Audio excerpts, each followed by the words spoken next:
Before we dive into the story of 12-year-old Ethan Miller, let me know where you are watching from in the comment section. Hit the like button and subscribe to this channel if you enjoy powerful, emotional, and inspirational stories filled with life lessons. Now let's find out what Ethan Miller did that sets off a chain of events no one could have predicted. It was a humid summer afternoon in the small city of Brookdale. The streets bustled with the usual chaos of honking cars, people rushing from store to store, and vendors shouting their daily bargains. Among the crowd was 12-year-old Ethan Miller, a boy who looked much older than his years, not because of his height or build, but because of the responsibility etched across his young face. Life had never been easy for Ethan. With his father gone and his mother working multiple shifts at the diner just to keep the lights on, he had grown up fast. He knew how to stretch a dollar, how to help his mom with chores, and above all, how to tell the difference between what was right and what was easy. That day, Ethan was walking home from the library when his eyes caught something unusual near the curb. At first glance, it looked like nothing more than a worn leather pouch. But as he bent down and picked it up, he realized it was a wallet, an expensive one, the kind he had only seen in magazines or in the hands of businessmen who dined at his mother's workplace. His small fingers trembled as he unzipped it. Inside, neatly tucked bills stared back at him, crisp and green, like something out of a dream. There must have been several $100s. His heart raced. For a moment, temptation whispered in his ear. He thought of the bills his mother struggled to pay, the shoes he had outgrown but still wore, the empty fridge at home. Just a small portion of this money could change things for them, even if only for a little while. His chest tightened. Who would even know if he kept it? He could slide the wallet into his backpack and walk away, just like countless others might. But Ethan wasn't like countless others. His mother had raised him on principles that clung to him even in moments of weakness. Doing the right thing is often the hardest thing, but it will always be the best thing. Those words echoed in his head. Slowly, he zipped the wallet closed. His resolve hardened. Looking around, Ethan noticed a business card tucked into one of the wallet's compartments. The name on it read, Richard Evans, CEO, Evans Enterprises. It sounded powerful, official, intimidating. Ethan knew instantly this wallet didn't belong to just anyone, it belonged to someone important, someone wealthy. He could feel the weight of the decision before him. He was a poor boy holding the fortunes of a rich man. Two worlds colliding in his small, dirt-stained hands. As he clutched the wallet, Ethan's imagination ran wild. He pictured what might happen if he returned it, maybe a polite thank you at best. Or maybe the man wouldn't even care, rich people could be like that. But deep down, Ethan hoped, just maybe, the act would mean something. Maybe it would prove that not all people were out to take what wasn't theirs. He thought about how proud his mom would be if she knew what he was about to do. That alone was enough to keep him walking forward. The Evans Enterprises building wasn't hard to find. It was the tallest skyscraper in Brookdale, towering like a monument to success. Ethan had never even dreamed of stepping inside such a place. The glass doors shimmered, and the revolving entrance seemed to spin with an air of exclusivity. He felt small, almost invisible, as he stood there with the wallet tucked under his arm. For a moment, he considered turning back, but then he thought of the man who had lost it. What if he needed it urgently? What if the money inside was meant for something important? Ethan took a deep breath and walked inside. The lobby was breathtaking, marble floors, sparkling chandeliers, and polished counters that reflected everything like mirrors. People in tailored suits strode past with confidence, their shoes clicking against the marble with rhythmic precision. Ethan's worn sneakers squeaked awkwardly, drawing a few glances. He tightened his grip on the wallet and approached the front desk. The receptionist looked down at him, raising an eyebrow. "Can I help you, kid?" she asked, her tone skeptical. I found this," Ethan stammered, holding up the wallet. "It belongs to Mr. Evans." I thought I should bring it back." For a second, the receptionist studied him, as though trying to decide whether he was serious. Then her expression softened slightly. She picked up the phone, dialing a number. "Sir," she said into the receiver, "there's a boy here. He says he has your wallet. Ethan's heart pounded. His palms grew clammy. In just a moment, he was going to meet the owner of the wallet, the powerful man whose name was printed on that card. He didn't know what to expect. Gratitude? Indifference? Anger? All he knew was that this decision, this small act of honesty, was about to change everything. And little did Ethan realize, this moment would mark the beginning of a story that would not only shake his world but also make headlines across the nation. Ethan Miller wasn't the kind of boy who usually found himself standing in skyscrapers or brushing shoulders with CEOs. He came from a neighborhood where buildings sagged under the weight of neglect, where streetlights flickered unreliably, and where dreams often felt too fragile to survive. Yet, despite his environment, Ethan had a resilience that people often overlooked. His life was simple, sometimes painfully so. His mother, Karen Miller, worked long hours at the Brookdale Diner, the kind of place where coffee was always lukewarm, tips were small, and customers rarely remembered your name. But Karen never complained. She smiled through exhaustion and managed to stretch her meager paycheck to cover rent and groceries, even if it meant skipping meals herself. Ethan knew this. He saw the way she carefully picked cheaper cuts of meat, how she avoided buying new clothes for herself, and how she always reassured him, "We're fine, sweetheart," even when the electricity bill sat unpaid on the counter. Ethan wanted desperately to help. At 12, there wasn't much he could do besides small chores, running errands, and watching over his little sister, Mia, when their mom worked the night shift. He was her protector, her role model, her hero. Mia adored him, she followed him everywhere, asking questions about everything, her laughter filling the cracks of their broken little apartment. Ethan often wished he could give her more, a safer home, better toys, a childhood that wasn't overshadowed by worry. School wasn't much of a refuge either. Kids his age often mocked him for wearing the same sneakers year after year, the soles taped together to keep them from splitting. Teachers, though kind, couldn't fully grasp the weight he carried at home. Ethan had become the quiet, responsible one, the boy who slipped under the radar, except for the rare moments when his natural intelligence shone through in class. And then there was the temptation. Poverty has a way of whispering dark suggestions, especially to children forced to grow up too soon. Ethan had seen other boys from his neighborhood pocket things that didn't belong to them, candy from the corner store, wallets left carelessly on tables, even bicycles abandoned in alleys. "The world's not fair, so why should we play fair?" one of his classmates once told him. Ethan understood that feeling, but he couldn't shake the lessons his mother had drilled into him: honesty, kindness, integrity. Those principles made life harder sometimes. They made him say no when every part of him screamed yes. They made him pick up the wallet and walk miles across the city to return it instead of tucking it away for himself. But deep down, Ethan believed that every choice built who you were, and he wanted to build himself into someone his sister could look up to. As he sat nervously in the polished lobby of Evans Enterprises, waiting to be called up, Ethan thought about what that wallet represented. It wasn't just money. It was a test of his character, a chance to prove to himself that even in a world where survival often meant cutting corners, he could rise above it. Meanwhile, back home, Karen was finishing her late shift. She had no idea where Ethan was at that moment. If she had known he was standing in the office of one of the city's most powerful men, she might have worried, or maybe she would have been proud. She had always told him, "We might not have much, but what we do have is our name. Don't ever give anyone a reason to drag it through the mud."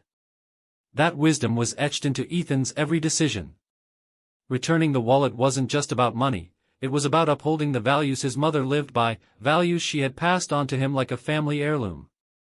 As he tapped his foot anxiously against the marble floor, Ethan wondered about the man he was about to meet. Richard Evans. The name alone carried weight. From what little Ethan knew, Mr. Evans wasn't just wealthy, he was untouchably wealthy. The kind of man who drove cars worth more than their entire apartment building, the kind of man whose children probably never had to worry about hand-me-downs or second-hand shoes. What would such a man think of a boy like him? Would he even care about the gesture? Or would he dismiss Ethan as just another poor kid seeking attention? The uncertainty gnawed at him, but one thing was certain: his actions were pure, and no reaction could change that. What Ethan didn't realize was that his simple act of honesty was about to ripple far beyond his small world. It was about to reach not only Mr. Evans but also an entire city, and soon, millions of people who would hear his story. For now, though, he sat there quietly, clutching the wallet in his hands, unaware that his name was moments away from being written into headlines. The secretary's voice echoed through the gleaming lobby. "Mr. Evans will see you now." Ethan's heart thumped wildly as he rose from the leather chair. His palms were sweaty, and he wiped them nervously on his faded jeans before following the secretary down a long hallway. The carpet was so plush it felt like walking on clouds, and the walls were lined with photographs of Richard Evans shaking hands with presidents, standing beside global leaders, and cutting ribbons at charity galas. To Ethan, it was like stepping into another universe. The office door swung open, and there he was, Richard Evans, the man whose name was stamped on billboards and skyscrapers across the city. He sat behind a massive mahogany desk, tall and broad-shouldered, with neatly combed silver hair and a suit that probably cost more than Ethan's mother made in a year. His sharp eyes glanced up from some papers, landing on the boy clutching the wallet. "You must be Ethan," Mr. Evans said in a deep, authoritative voice. "Come closer." Ethan swallowed hard and stepped forward. He placed the wallet on the desk, sliding it toward the businessman. "Sir, I found this near the bus stop on 5th Street. It had your ID inside, so I thought I should return it." For a moment, the room was silent. Richard Evans picked up the wallet, opening it slowly. His fingers brushed against the thick stack of bills, untouched, still in perfect order. He checked the cards, his driver's license, even a small photograph tucked behind the leather flap. Everything was there. "You didn't take anything?" Evans asked, his brows furrowing in surprise. Ethan shook his head quickly. "No, sir. It didn't belong to me." The businessman leaned back in his chair, studying the boy with a curious intensity.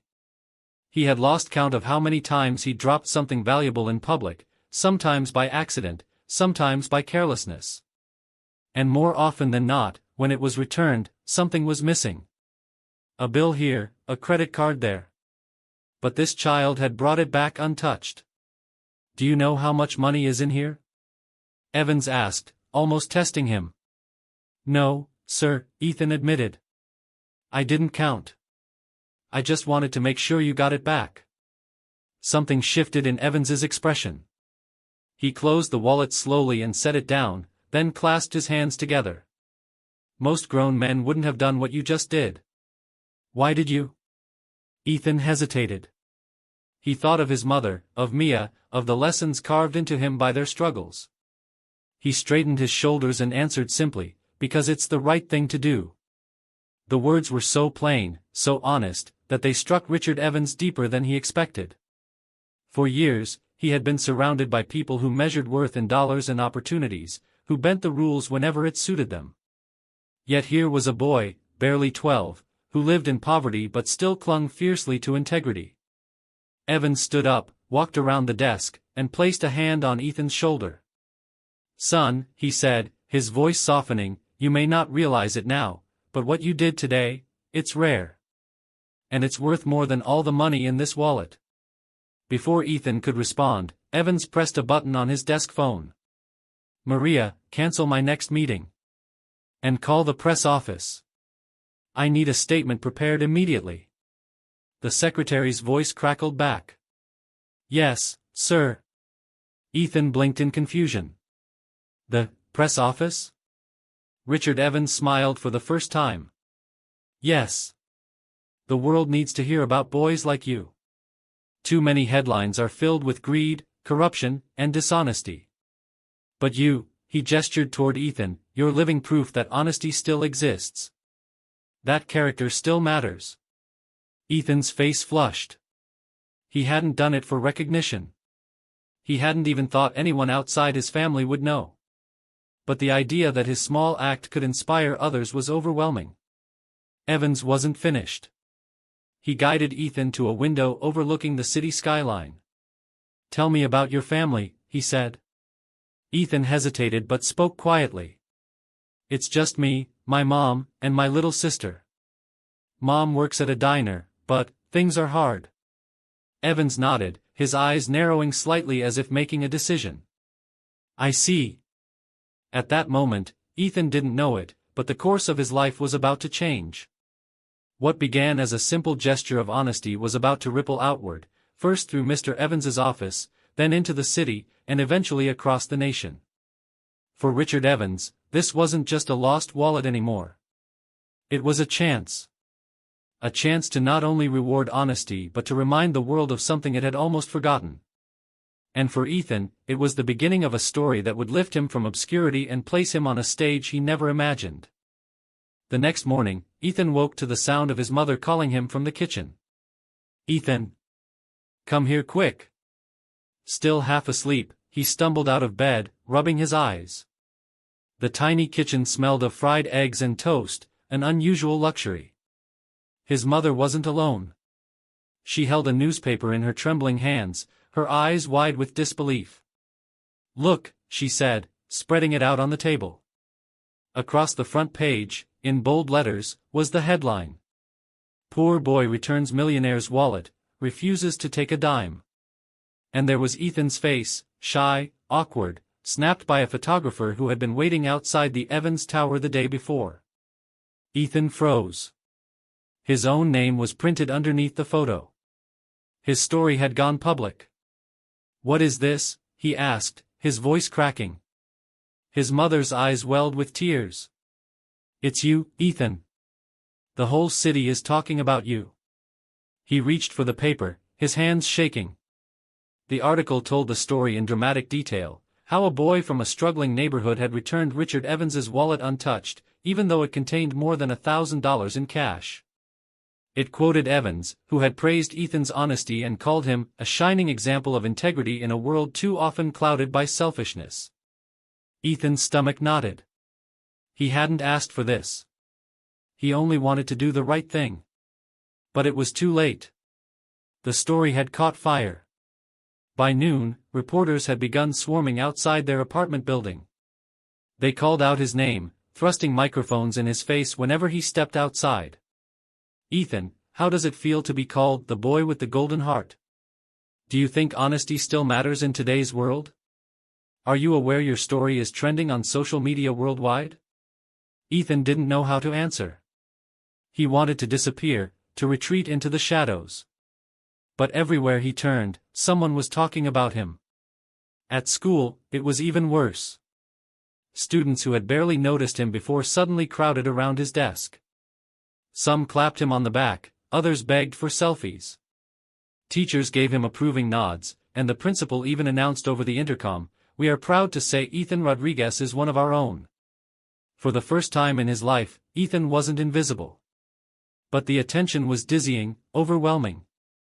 Meanwhile, Richard Evans was busy amplifying the story. He gave interviews to major networks, praising Ethan's honesty and resilience. It's not about the wallet, he told one journalist. It's about values. This young man reminds us of something far more valuable than money, the power of character. Soon, hashtags began trending, #HonestEthan, #GoldenHeartBoy, #FaithInHumanityRestored. Videos of Ethan's shy smile circulated online, and countless people shared their own stories of honesty, inspired by him.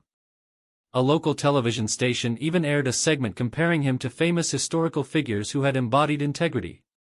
But not everyone was kind. Some doubters scoffed, saying Ethan must have been promised money in return. Others accused Evans of staging the story for publicity.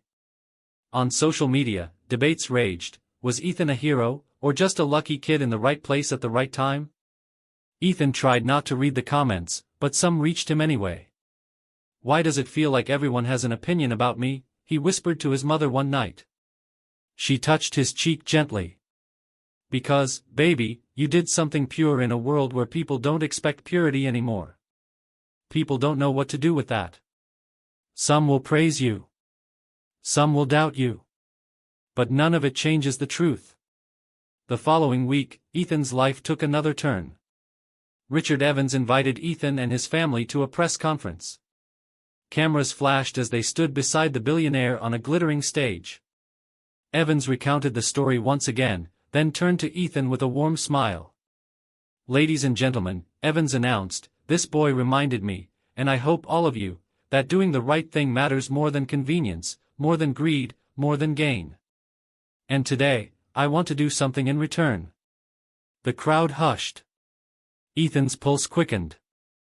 Richard Evans continued, "I am personally establishing the Ethan Rodriguez Scholarship Fund, to ensure that this young man, and others like him, have the opportunity to pursue an education without the burden of poverty. Ethan, your honesty deserves not just recognition, but a future." The audience erupted in applause. Ethan stood frozen, staring at Evans in disbelief. A scholarship? For him? His mother was crying openly now, clutching Mia to her chest. Flashes from cameras blinded him, but through the noise and chaos, Ethan heard something clear. For the first time in his life, doors he thought were permanently closed had swung wide open. What began as a simple act of returning a wallet had become a national story, and it was only just beginning to shape his destiny. Ethan sat at the edge of his bed that night, the scholarship announcement still echoing in his mind. His entire life had shifted in a matter of days. Just last week, he was the boy who sat in the back of the classroom, hoping no one noticed his worn-out shoes. Now, he was the boy whose name was splashed across every newspaper and trending on every screen. But more than the attention, it was the promise of a future that stirred something inside him. For the first time, Ethan could imagine possibilities beyond the four crumbling walls of his neighborhood. The next morning, the principal called an emergency assembly at school. The auditorium was packed with restless students buzzing about the announcement. When Ethan walked in, the entire room erupted in applause. He froze, unsure how to respond, but the principal ushered him onto the stage. "Students," the principal said, his voice ringing with pride, "we are privileged to have among us a true role model. Ethan Rodriguez has shown that integrity is greater than circumstance. Today, we celebrate him not just for what he did, but for who he is." Ethan's ears burned as he stepped up to the microphone. His palms were sweaty, his voice shaky. But he forced himself to speak. "I didn't do anything special," he began. The crowd quieted. "I just did what my mom always taught me, to do the right thing, even if no one's watching. I didn't think it would matter this much. But maybe it's a reminder for all of us. We all have choices. We can all do good, even when it's hard." There was a long pause, then thunderous applause. Ethan blinked against the lights, realizing this was the first time his words had ever carried weight in a room full of people. Meanwhile, Richard Evans kept his word. The Ethan Rodriguez Scholarship Fund was established with enough funding to cover not just Ethan's education through college, but also that of other deserving students in his community. Applications flooded in, and soon, Ethan was no longer just a boy with a story, he was the face of an opportunity that could transform lives. Journalists followed up with pieces on Ethan's neighborhood, shining a light on the struggles of countless families who had been forgotten. Charities reached out to his mother, offering assistance, while community leaders used Ethan's story as a rallying cry for hope.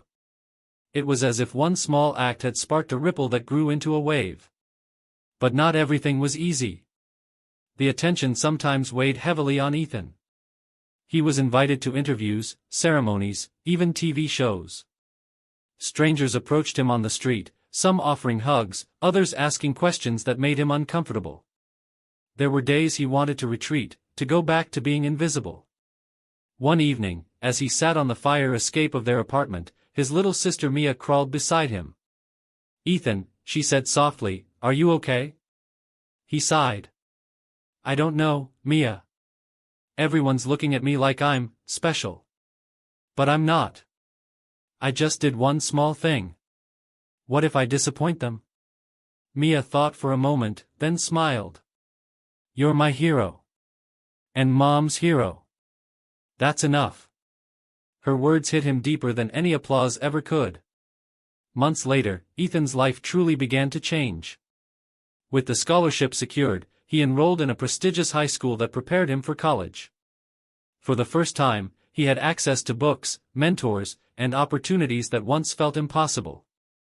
he discovered a passion for engineering, spending late nights sketching designs and building small models with recycled materials. Richard Evans checked in often, offering mentorship as well as resources.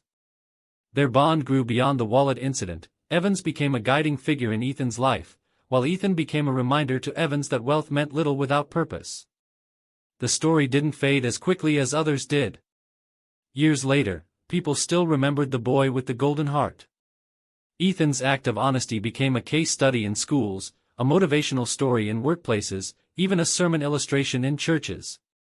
But for Ethan, the reward was never the applause, the scholarship, or even the headlines.